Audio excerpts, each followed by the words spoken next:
नमस्कार, मैं हूं दिवांशु। अब देख रहे हैं न्यूज़ फोन से। इस साल बिहार में विधानसभा के चुनाव होने हैं और टाइम टू टाइम हम जो है वो प्रत्येक विधानसभा सीट का हाल बताते हैं। आखिर एनडीए की तरफ से कौन उस सीट पर उम्मीदवार होंगे और महागठबंधन की तरफ से कौन जो है वो उम्मीदवार होंगे। इस वीडियो में हम बात करने जा रहे हैं आरा लोकसभा क्षेत्र के अंतर्गत आने वाले बड़हरा विधानसभा सीट की, जहां पर इस वीडियो में हम बताएंगे आपको कि इस सीट का जातीय समीकरण है क्या, साथ ही 2020 का रिजल्ट बताएंगे और साथ ही आपको बताएंगे कि विधायकों की सूची भी बताएंगे कौन कब जो है यहाँ से किस पार्टी के जो है वो विधायक रहे हैं। और अंत में हम आपको महागठबंधन के दावेदारों का नाम बताएंगे, एनडीए के दावेदारों का नाम बताएंगे और आखिरी में बता देंगे कि किनके उम्मीदवार बनने की संभावना और समीकरण सबसे प्रबल या कहें कि सबसे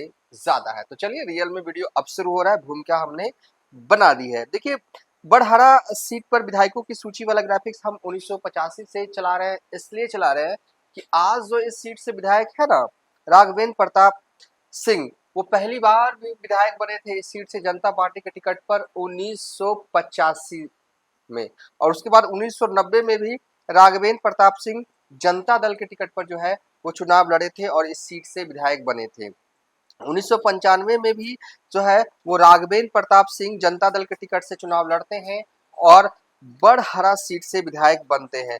2000 में राघवेंद्र प्रताप सिंह आरजेडी के टिकट पर चुनाव लड़ते हैं और विधायक बनते हैं। और फिर आता है साल 2005, जहां पर जेडीयू की उम्मीदवार रही आशा देवी जो है वो विधायक बनती है। साल 2005 में दो बार चुनाव हुए थे और दोनों बार जो है वो आशा देवी जो है वो बड़हरा विधानसभा सीट से विधायक बनती है। उसके बाद साल 2010 में फिर से जो है वो राघवेंद्र प्रताप सिंह आरजेडी के टिकट पर चुनाव लड़ते हैं और इस विधानसभा सीट से चुनाव जीत जाते हैं। और साल 2015 में यादव की एंट्री होती है, सरोज यादव की। सरोज यादव जो है वो महागठबंधन के उम्मीदवार होते हैं और चुनाव जीतते हैं। साल 2015 में जेडीयू और आरजेडी एक थी और यहाँ से 2015 में आरजेडी के खिलाफ जो चुनाव जो लड़ा गया था वो बीजेपी के तरफ से आशा देवी तब चुनावी रन में थी।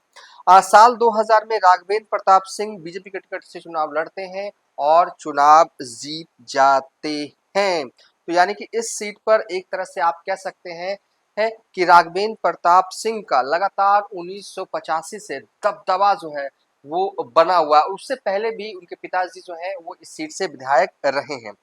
अब आगे क्या होना है वो हम बताएंगे, लेकिन उससे पहले जो है अब देखते हैं बड़हरा विधानसभा सीट पर 2020 में हुआ क्या था। देखिए, राघवेंद्र प्रताप सिंह को 76,182 वोट मिले थे, सरोज यादव को 71,209 वोट मिले थे और आशा देवी को 7,203 वोट मिले थे और जीत का अंतर जो है वो 4,973 वोटों का था। यानी कि राघवेंद्र प्रताप सिंह जो है वो 4,973 वोटों के अंतर से जीते थे।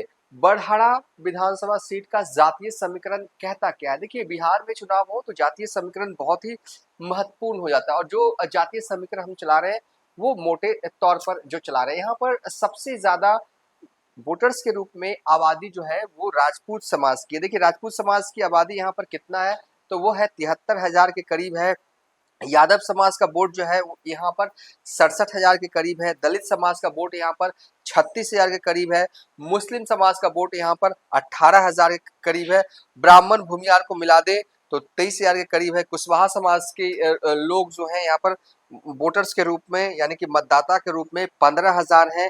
बिंद मल्ला की भी आबादी यहाँ पर करीब 18,000 है। बिंद मल्ला यानी कि जिसकी नुमाइंदगी मुकेश सहनी करते हैं। जातीय समीकरण वाला ग्राफिक्स अभी भी हम आपको चला रहे हैं ताकि अच्छे से देख लें, क्योंकि जाति तो बहुत ही महत्वपूर्ण है जब बिहार में चुनाव हो रहे हो। तो मुख्य रूप से अगर देखें इस ग्राफिक्स पर तो ये जो सीट है वो आप कह सकते हैं कि राजपूत वाला सीट है, राजपूत बहुल वाला सीट है। यहाँ पर राजपूत समाज के जो है आबादी सबसे ज्यादा। मौजूदा जो विधायक हैं राघवेंद्र प्रताप सिंह वो भी राजपूत समाज से आते हैं।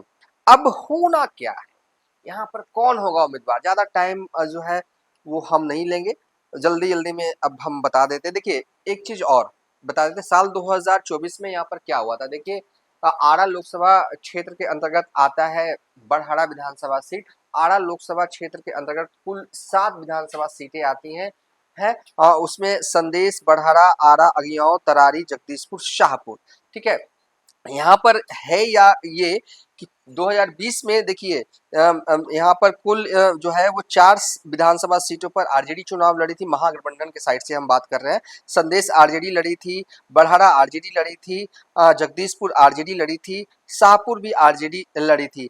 3 सीट पर जो है वो सीपीआई एमएलएल वाले लड़े थे, आरा, अगिआंव, तरारी, और 4 विधानसभा सीट पर जो है वो आरजेडी वाले लड़े थे। इस बार क्या यही सिनेरियो रहने वाला है या कि कांग्रेस की भी एंट्री होगी? देखिए ये हम बताएंगे, लेकिन उससे पहले दावेदारों की लिस्ट चला देते हैं। देखिए आमतौर पर जो है हर विधानसभा सीट पर दावेदार एक होते नहीं है, 2-3 दावेदार होते हैं, लेकिन इस सीट पर जो है वो आरजेडी के तरफ से कई दावेदार हैं।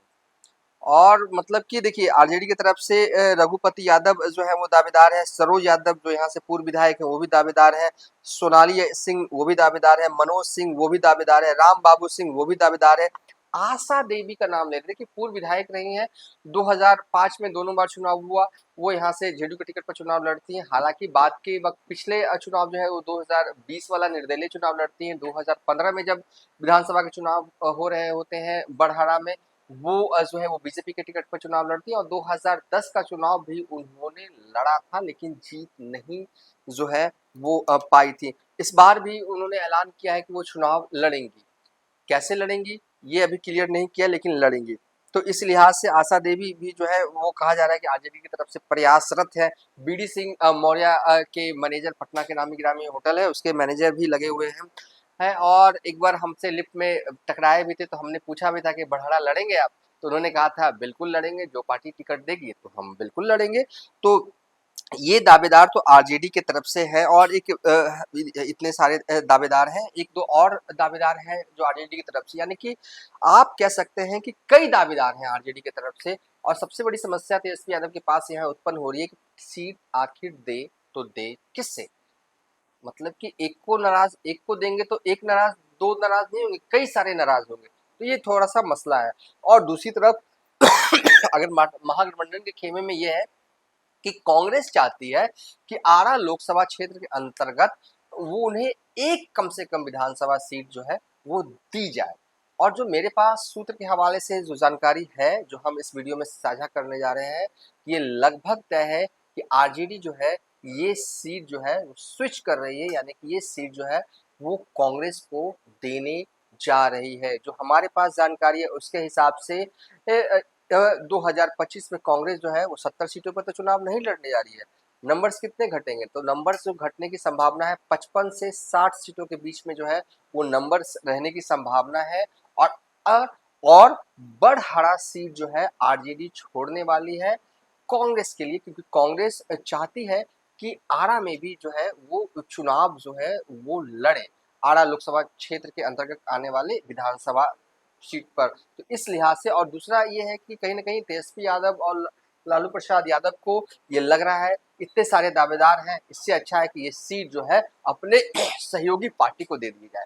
अब सवाल ये है कि कांग्रेस को अगर ये सीट जाएगा तो मिलेगा किसको, ये भी हम बताएंगे।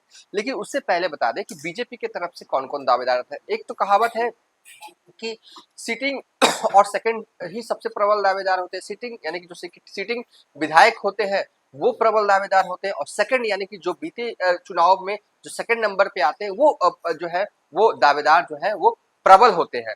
इस लिहाज से राघवेंद्र प्रताप सिंह वो तो 1985 से ही बड़हरा पर ताल ठोक के जो है वो बैठे हुए हैं, लेकिन इस बार जो हमारे सूत्र बता रहे हैं कि इस बार वो चाहते हैं कि वो ना लड़े, उनकी बेटी जो है वो चुनाव लड़े। लेकिन लेकिन लेकिन यहाँ भी एक पेच है कि राघवेंद्र प्रताप सिंह चाहते हैं कि उनकी बेटी को जो है वो टिकट मिले, और लेकिन लेकिन लेकिन बीजेपी की तरफ से भी एक दो दावेदार और हैं। अजय कुमार सिंह है, वो चाहते हैं कि टिकट जो है उन्हें दिया जाए।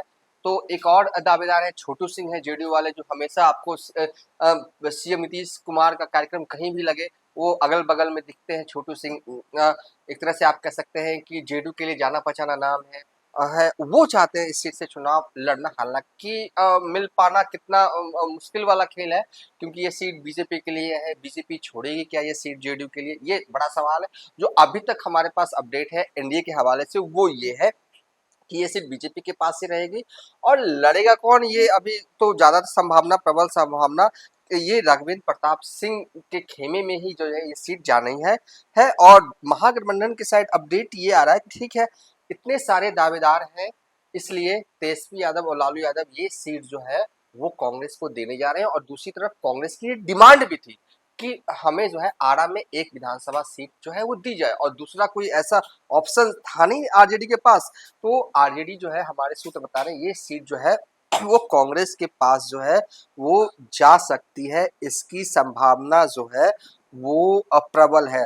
अब सवाल ये है कि अगर कांग्रेस के खेमे में जाएगा तो ये सीट जो है वो किसके हिस्से में आएगी।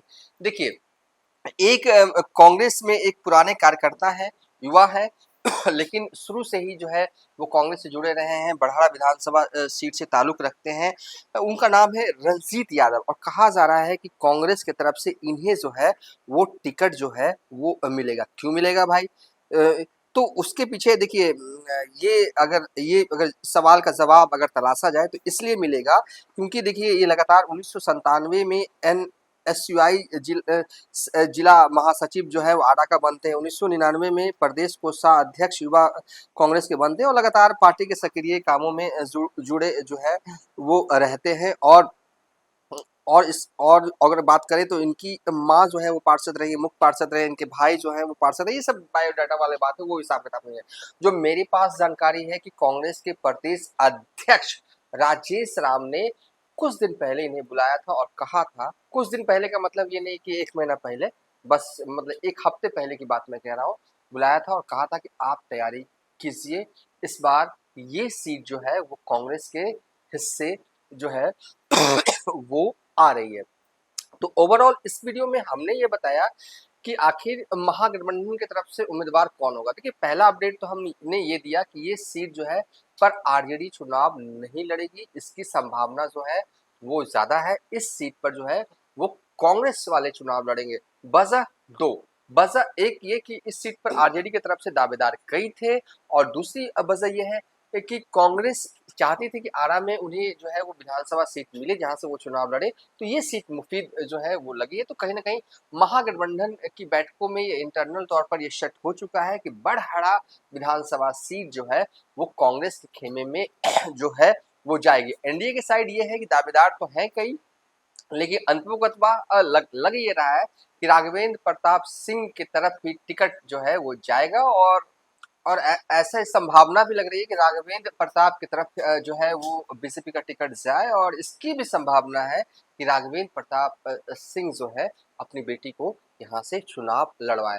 तो फिलहाल इस वीडियो को यहीं पर एंड कर रहे हैं, और लेकिन जाते जाते एक बात और कर रहे हैं, कांग्रेस को ये सीट जाएगा ये कंफर्म है। और साथ ही जो हमने नाम लिया कि रणजीत यादव हो सकते हैं कि कांग्रेस के से जो है वो इस विधानसभा सीट से जो है उम्मीदवार बनाए जा सकते हैं। राजनीति में कब कैसे चीजें तय हो जाए और कब किसका गोटी जो है वो सेट हो जाए और सेट गोटी जो है वो अनसेट हो जाए, ये कहा नहीं जा सकता। लेकिन आज के तारीख से जब हम ये वीडियो शूट कर रहे हैं तब के हिसाब से हम यही कह रहे हैं कि कांग्रेस की तरफ से जो है रणजीत यादव उम्मीदवार होंगे। हालांकि कुछ भी हो सकता है बाद में।